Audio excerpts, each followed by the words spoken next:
ఏవండి, ఇందాక వచ్చి అరిచి వెళ్ళినోడు మిమ్మల్ని బాగా ఇబ్బంది పెట్టినట్టున్నాడు. ఎవడు వాడు? సావుకారు. ఇది కొంచెం అట్టుకో. రైతు బతుకు చాలా కట్టం బాబు. ఈ ఇల్లు చుట్టూ ఉన్న 9 ఎకరాలు మొత్తం మందే. ఒకప్పుడు బాగా బతికేవాళ్ళం. మా బతుకు చూసి దేవుడు కనుక్కుంటున్నట్టుంది. కట్టాలెట్టడం మొదలెట్టాడు. ముందు పంట పాడు చేశాడు, తర్వాత ఒంటి మీద పడ్డాడు. ఆసుపత్రి, మందులు, మాకులని బోల్డ్ ఖర్చు అయింది. ఏం చేస్తాం బాబు, అప్పు చేయికి తప్పలేదు. మనం పడుకుంటాం గాని అప్పు పడుకోదు కదా బాబు. వడ్డీ పాపం పెరిగినట్టు పెరిగిపోయింది. కట్టడానికి మా తోమతి సాలకపోయింది. ఇల్లు పొలం మొత్తం సావుకారికి తాకట్టెట్టాల్సి వచ్చింది. మా దరిద్రం మమ్మల్ని ఆడికి లోకోసేసింది. అభిమానం చంపుకొని ఆడి ముందు తలదించుకునేలా చేసింది. ఈ బతుకు బతకలేం, అలాగని సావలేం. ఏదో నడిపిస్తున్నాం. వదిలే బాబు. ఇప్పుడు మా పొలంలో మేమే కూలి పని చేస్తున్నాం.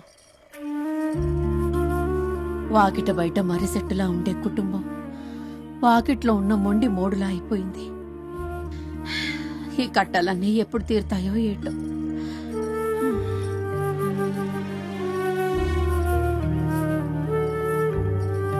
తీరుతాయమ్మా, మీ కష్టాలన్నీ తీరుతాయి. ఎప్పుడు? నేను ముసల్దాన్ని అయ్యాక?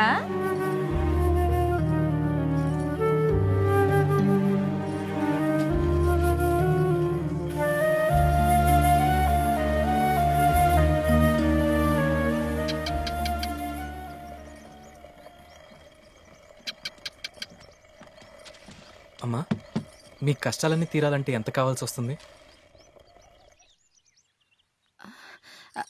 అవన్నీ ఇప్పుడు ఎందుకులే బాబు. పర్లేదమ్మా, చెప్పండి. 25 ఏళ్ళు అసలు, 35 ఏళ్ళు వడ్డీ.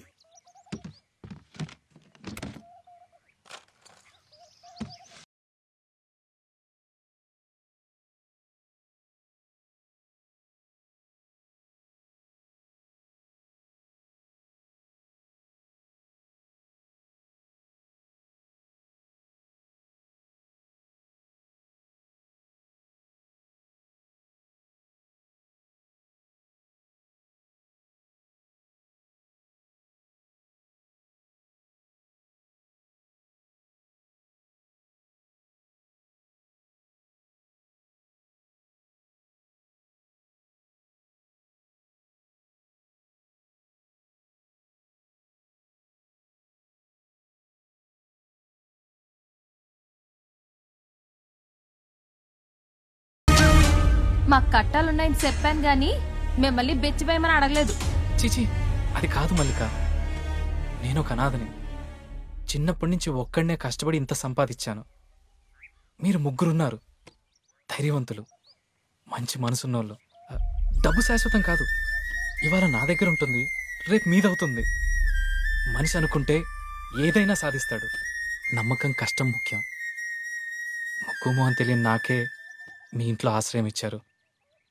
మీ మంచి మనసుకి ఎప్పుడూ మంచే జరుగుతుంది. ఇదంతా మీకు ఇవ్వడానికి చూపించట్లేదు. నేనే ఇంత సంపాదించానంటే మీరు ఇంతకన్నా ఎక్కువ సంపాదించగలరు అని చెప్పడానికి మాత్రమే చూపిస్తున్నాను. తప్పనిపిస్తే క్షమించండి. క్షమాపణలయ్యి ఎందుకులే బాబు. నువ్వు కట్టపడి సంపాదించిన డబ్బని అర్థమవుతుంది.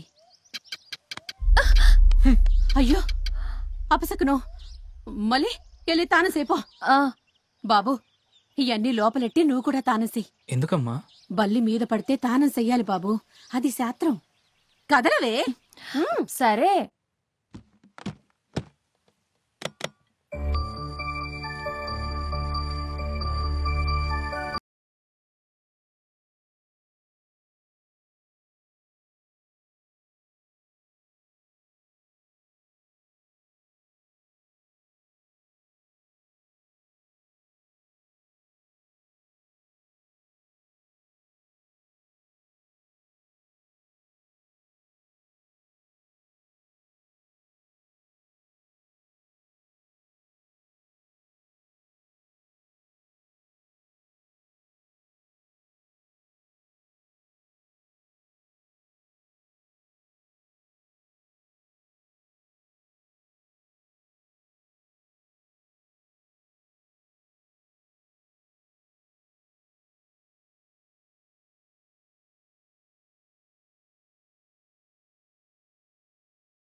ఏ మళ్ళీ ఏదో సాత్రానికి 2 సొమ్ములు లోసుకురమ్మంటే గంటలు గంటలు చేస్తావేంటే తాను అయిపోయిందమ్మా, వస్తున్నాను.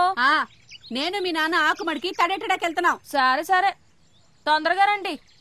నాన్నని ఆకుమడికి మాత్రమే తడెట్టమను. నోరు ముయ్యవే, రాను రాను నీ నోటికి అద్దుపద్దు లేకుండా పోతుంది. ఇల్లు జాగ్రత్త. అర్థమైందిలే, నొక్కి చెప్పాల్సిన అవసరం లేదు. నా గురించి తెలీదా నీకు? తెలుసు తెలుసు, అయినా చెప్పటం నా వంతు. వస్తాను.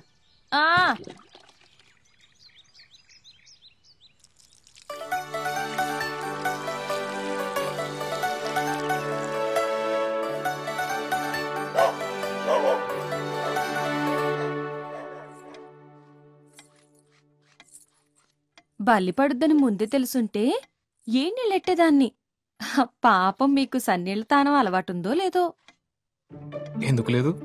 వెళ్ళిన ప్రతి చోట వేడి నీళ్ళు ఉంటాయంటే నది, చెరువు, నుయ్యి ఏది దొరికితే దాంట్లో దూకేయడమే. ఇవన్నీ నమ్ముతారా మీరు? అదే బల్లి గిల్లి ఇవన్నీ శాస్త్రాల్లో సత్యాలు ఎత్తకూడదు. పెద్దవాళ్ళు ఏం చెప్పినా దాని వెనకాల ఒక మంచి ఉద్దేశం ఉంటుంది. నేను దాన్ని నమ్ముతాను. అది కాక అమ్మంత గట్టిగా చెప్పాక తప్పదు కదా. చూడ్డానికి మొరటే గాని మనిషి మంచోరే. నువ్వు కూడా మాటలు కట్టుకుంటాయి గాని చూడ్డానికి లక్ష్మీదేవి అంత కళ ఉంటది. చాలండి అబద్ధాలు. లక్ష్మంటే నిండా నగలు దిగేసుకుని ఉండాలి, నల బోసు మెడేసుకుని కాదు. నగలేస్తేనే లక్ష్మీదేవి అయితే నా దగ్గర ఉన్నాయి కదా, అవి వేసేస్తే సరే. అయ్యో వద్దమ్మా.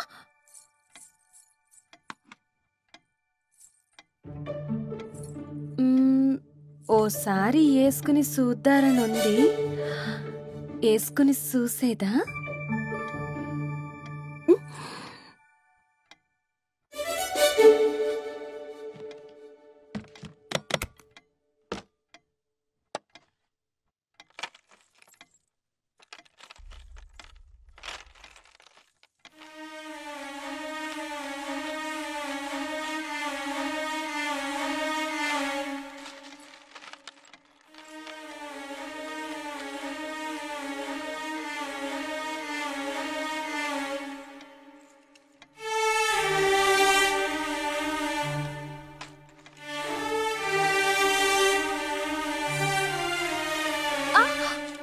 ఏమైంది?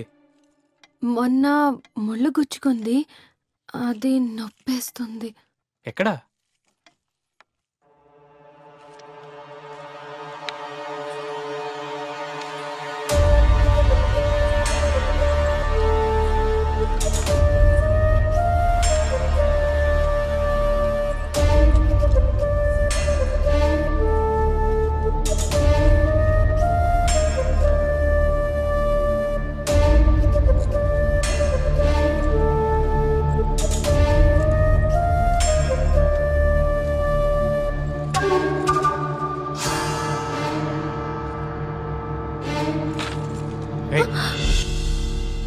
ఏం చేస్తున్నావు నువ్వు?